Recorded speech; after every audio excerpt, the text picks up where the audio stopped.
এই 31 দফা বাস্তবায়ন করলে এদেশের মানুষের সমস্ত সমস্যা আপনার দূর হয়ে যাবে। মাদক সন্ত্রাসের বিরুদ্ধে আমাদের প্রধানমন্ত্রী বলেছেন এখানে কোনো ছাড় দেওয়া হবে না, সে যদি দলেরও হয়।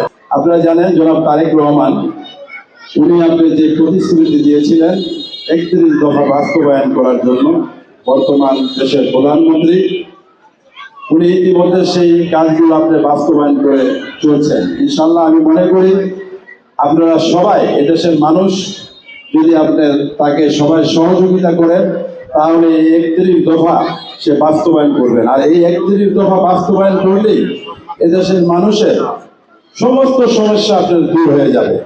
আর এই 31 দফার ভিতরেই এই খাল খননের ব্যাপারটা আপনার 1 নম্বরে আছে। কারণ আপনারা জানেন আমাদের বিএনপির প্রতিষ্ঠাতা শহীদ প্রেসিডেন্ট জিয়াউর রহমান উনি নিজের হাতে আপনার এই খাল খনন করেছিলেন। আজকে তার উত্তরসূরি হিসাবে জনাব তারেক রহমান সর্বপ্রথম বাংলাদেশে আপনার ইতিমধ্যে দেখেছেন বিভিন্ন জেলায় নিজে যে আপনার খাল খননের উদ্বোধন করছেন এবং প্রথম মাটিটা সে নিজে আপনার কোদাল দিয়ে আপনার কোপ দিয়ে উঠাচ্ছেন। তো যাই হোক, ইনশাল্লাহ আমি আশা করি আপনারা সবাই সহযোগিতা করলে তারেক রহমান যেভাবে এই দেশটাকে আপনার গুছিয়ে সামনের দিকে এগিয়ে নিতে চাচ্ছেন সেটা সম্ভব হবে। তাই আমি আমার বক্তব্য আর দীর্ঘায়িত করব না। আজকে যারা এই আয়োজন করছেন সবাইকে অসংখ্য ধন্যবাদ জানিয়ে একটি কথা না বললেই নয়, কারণ পূর্বের দু একজন বক্তা এখানে বলেছেন মাদক এবং সন্ত্রাস।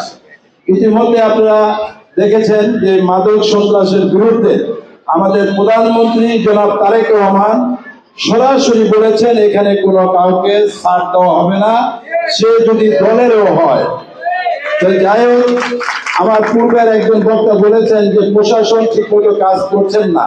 আপনাদের একটু বুঝতে হবে, কারণ 17টি বছর ফ্যাসিস্ট সরকার শেখ হাসিনা আমল আপনার সরকার চালিয়ে গিয়েছেন। তার সময় আপনার বারবার আপনার এই পুলিশ নিয়োগ দিয়েছেন। আপনার একটু সময় লাগবে, কারণ সেই বেতন তারা আপনার এখনো বাংলাদেশে বর করছেন। ইনশাল্লাহ অচিরেই আল্লাহর রহমতে সবকিছু ঠিক হয়ে যাবে।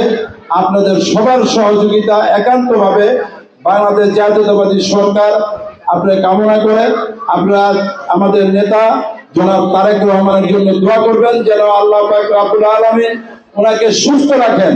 সুস্থ রাখলে ইনশাল্লাহ এই বাংলাদেশের আমার মনে হয় এই 2 মাসের ভিতরে আপনারা অনেক কিছু বুঝতে পেরেছেন। আমার মনে হয় যে 1 বছর সময় পেলে উনি এই চিত্র চেঞ্জ করবেন।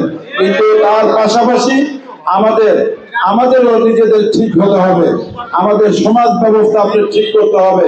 আমাদের ঘরের ছেলেরা সারাদিন যে বাইরে থাকে তারা কি করছে, কোথায় যাচ্ছে, সেই খোঁজ খবরগুলো আপনাদের নিতে হবে। শুধু আপনার সরকারের উপরে আর নেতৃবৃন্দের উপরে আপনার দোষ চাপিয়ে দিলে হবে না, প্রতিটা মানুষেরই আপনার দায়িত্ব নিতে হবে। যাই হোক, আমি সবাইকে ধন্যবাদ জানিয়ে আমি আমার বক্তব্য শেষ করছি।